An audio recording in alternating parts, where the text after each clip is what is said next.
Tuberville, the aforementioned and great friend of the show and strong Hegseth supporter. Senator Tuberville, I don't know if you got wind of the, they just put it out a little after 3 p.m. today, the Fox News digital report on these military evaluations of Pete Hegseth. But these evaluations, I mentioned a couple of them in my opening riff, these evaluations are spectacular, Senator Tuberville. I mean, one after another, absolutely spectacular. What do you make of it? Everybody on armed services, I hope somebody will distribute this Fox News story, because it's very important evidence. These are the military evaluations of Hegseth, and they are, as I said, spectacular. What do you think, sir?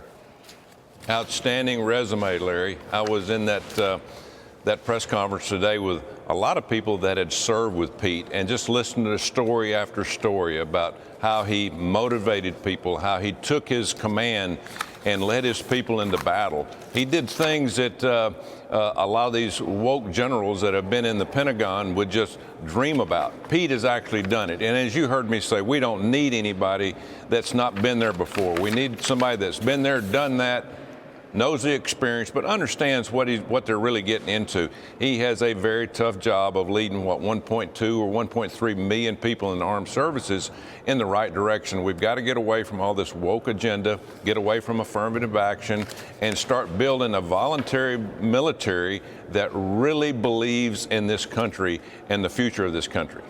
I'm just going to read. There's so much. By the way, I hope that you or your staff can distribute this Fox News story with these military evaluations. Again, these are military evaluations. They are on the record evaluations. Anyway, in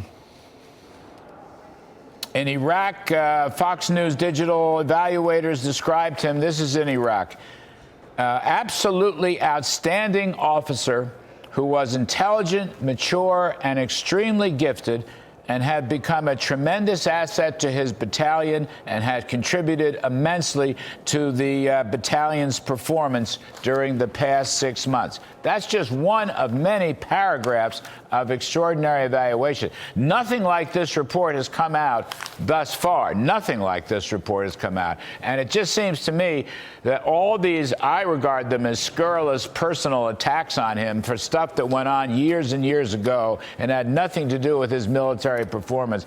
This should put a lot of this to rest. But I think the Armed Services Committee people, they've got to get hold of this Fox Digital story. That would be brought up tomorrow, Larry, when we start the hearing. I think it's around 9:30 in the morning. You will hear most of that come from, obviously, the Republican side, talking about experience, talking about the things that have been accomplished by Pete. On the other side, you're going to hear personal stories. You're going to hear them going after his personal life, things that really obviously matter in the long run.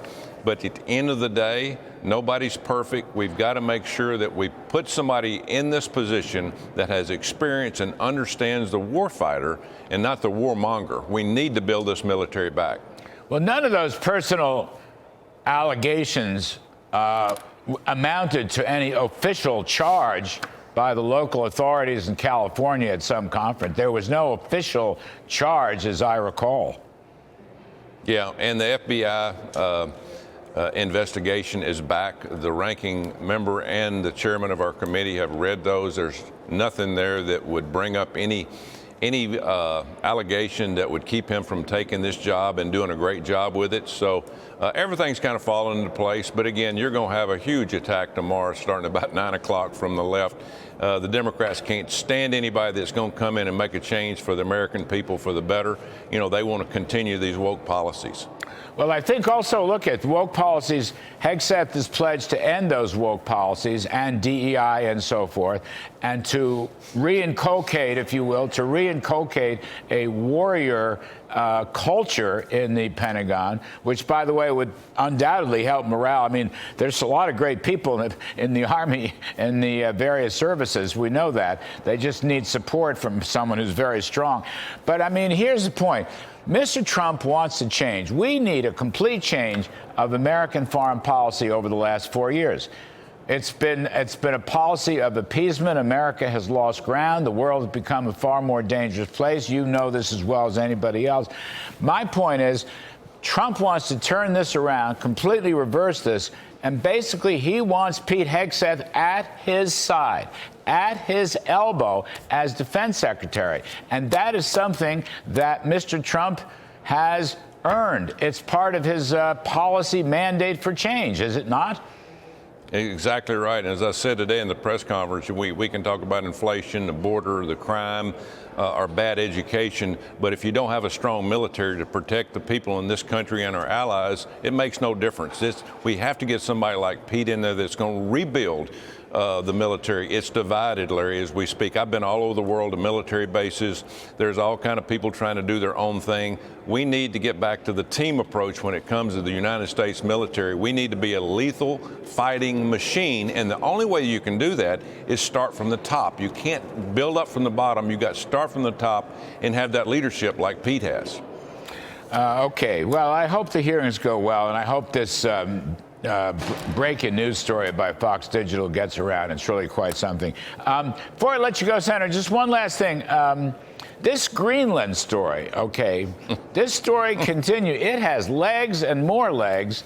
And now a lot of people are writing correctly how strategically important to the U.S. and to the Western Hemisphere Greenland is, so that China and Russia stop nosing them around. And now we're learning that the Prime Minister of Denmark and I don't know whether it's Prime Minister or the President of Greenland, they want to talk with Mr. Trump about some kind of deal or arrangement. So this story is actually, I know it was mocked when it first came out. It shouldn't be mocked because it's very important.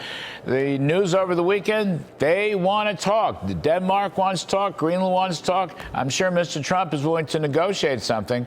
Isn't that interesting? And what do you make of it? Well, I make out of it that all along he's been very serious. He is a deal maker, Larry. You know that.